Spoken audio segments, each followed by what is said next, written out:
నేను ఒక మాటలో చెప్పాలంటే అందరిని అభినందిస్తున్నా. తొలి రోజే 98% పింఛన్లు ఇచ్చేస్తున్నారు.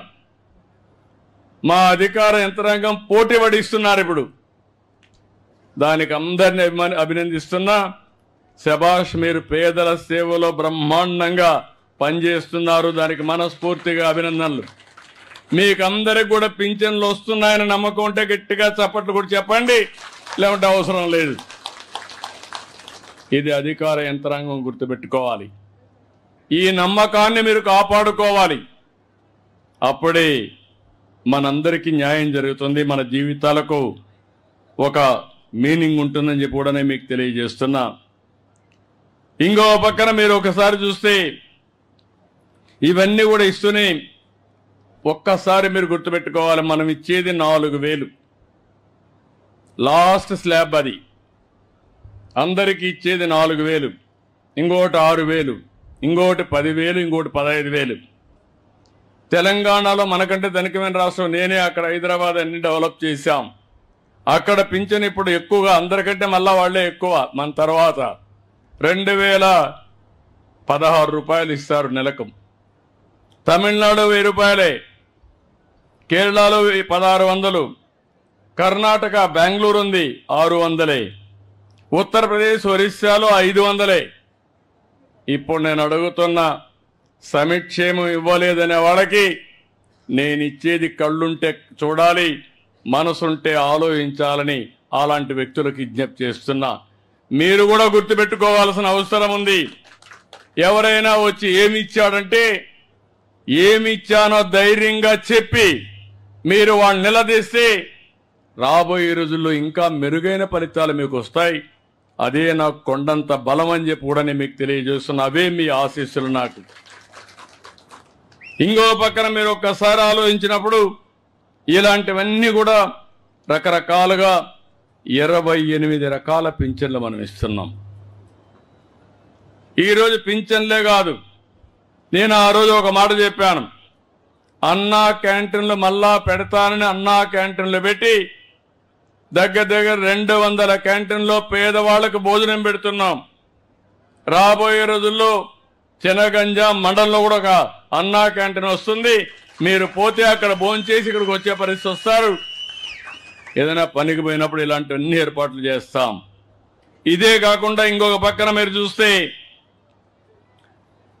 చాలా కార్యక్రమాలకు శ్రీకారం చుట్టాం. అమరావతి రాజధాని, అక్కడ మన పిల్లలకు ఉద్యోగాలు వస్తాయి. అభివృద్ధి అయితే ఆదాయం వస్తుంది. ఆదాయం వస్తే సంక్షేమ కార్యక్రమాలు ఇవ్వడానికి అవకాశాలు వస్తాయి. మళ్ళీ అమరావతిని గాడిన పెట్టాం, చురుగ్గా పనులు అవుతున్నాయి. 3-4 సంవత్సరాల్లో మళ్ళీ అమరావతికి పూర్వ వైభవం తెచ్చే బాధ్యత ఈ ప్రభుత్వం తీసుకుంటామని కూడా మీకు తెలియజేస్తున్నా. ఇంకో పక్కన పోలవరం, ఆంధ్రప్రదేశ్ రాష్ట్రానికి ఒక జీవనాడి. నీళ్లు కావాలి.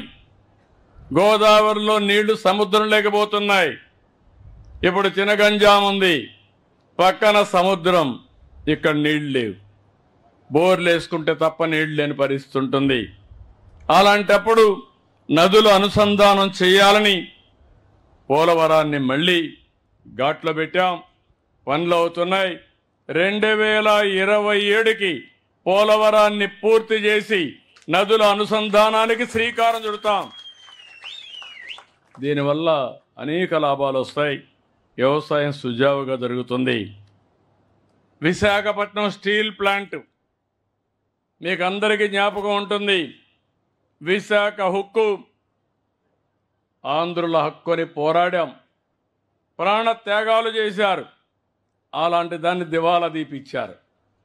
దివాలా దీపిస్తే ప్రైవేటైజ్ చేస్తామంటే ఇది కరెక్ట్ కాదని అడిగాను. కేంద్రంలో ఉండే బీజేపీ, తెలుగుదేశం, జనసేన కలిసి పనిచేశాం. దీనివల్ల వచ్చిన వెంటనే దగ్గర 11,000 కోట్ల రూపాయలు అదనంగా డబ్బులు ఇచ్చారు. నేను కూడా ముందుకు వచ్చాను.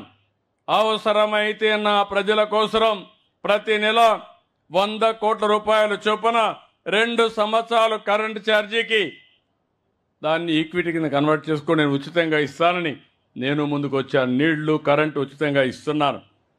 ఇప్పుడు మీరు చూస్తే 10వ నెల విశాఖపట్నం స్టీల్ కూడా ఘాట్లో పడింది. అంటే పరిపాలన ఎప్పుడు కూడా సమర్థవంతంగా చేసి ఏదైనా దాన్ని బాగు చేసే అవకాశాలు వస్తాయి. విశాఖపట్నానికి రైల్వే జోన్ వచ్చింది.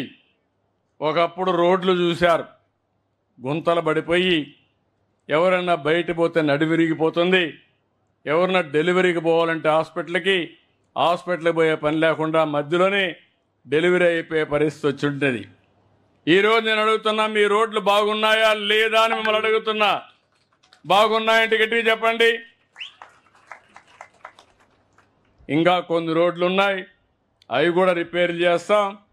భవిష్యత్తులో రోడ్లన్నీ అద్దంలాగా ఉండాలని ఆలోచిస్తున్నా. మీరు సహకరిస్తే